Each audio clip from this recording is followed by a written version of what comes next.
Even as insecurity escalates, many are already eyeing seats of power. Hi everyone, my name is Kosisa Chukwuma. Welcome to Situation Room's weekly political news roundup, where we break down Nigeria's top political stories. In the last episode, preparations were being made for the 2025 Anambra Governorship off-cycle election. The election was held as planned, and Situation Room was in Anambra State to observe the process. Beyond Anambra, let's talk about national politics. Someone once described Nigeria as a crime scene.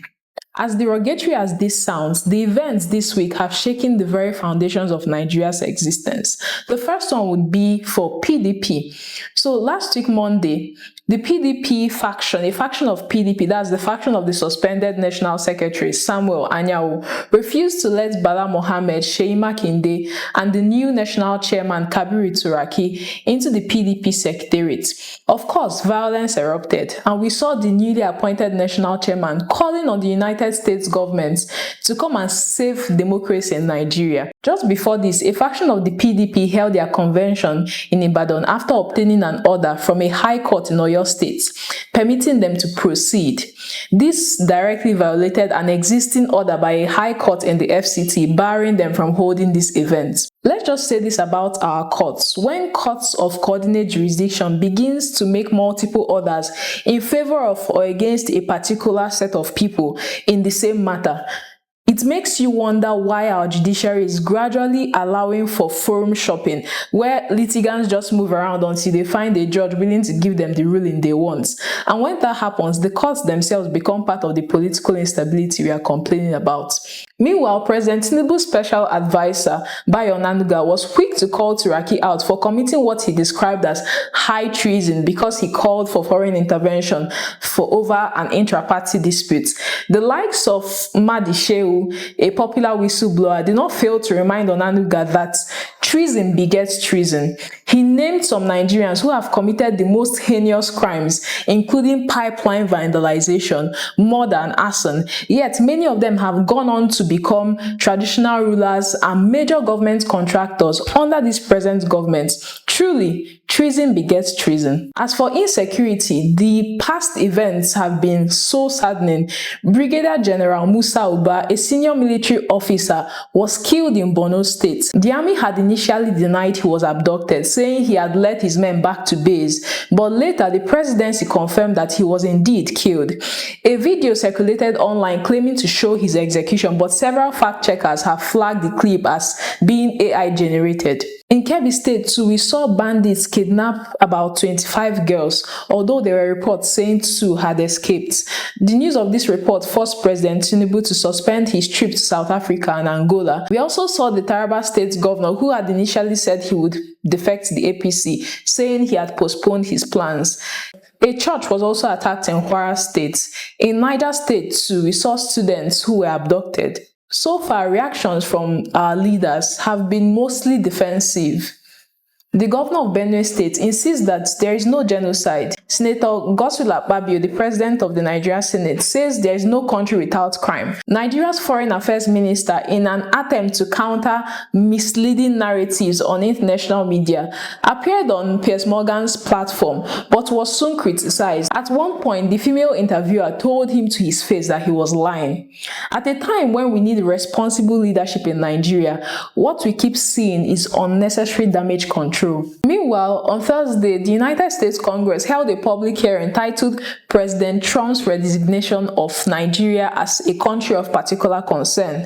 The hearing brought together U.S. lawmakers, human rights experts, and civil society representatives to examine allegations of religious persecution in Nigeria, especially against Christian communities in the Middle Belt. While many participants supported the redesignation of Nigeria as a country of particular concern under the International Religious Freedom Act, others warned that framing the crisis solely as a Christian persecution oversimplifies the broader governance and ethnic conflict dynamics in Nigeria.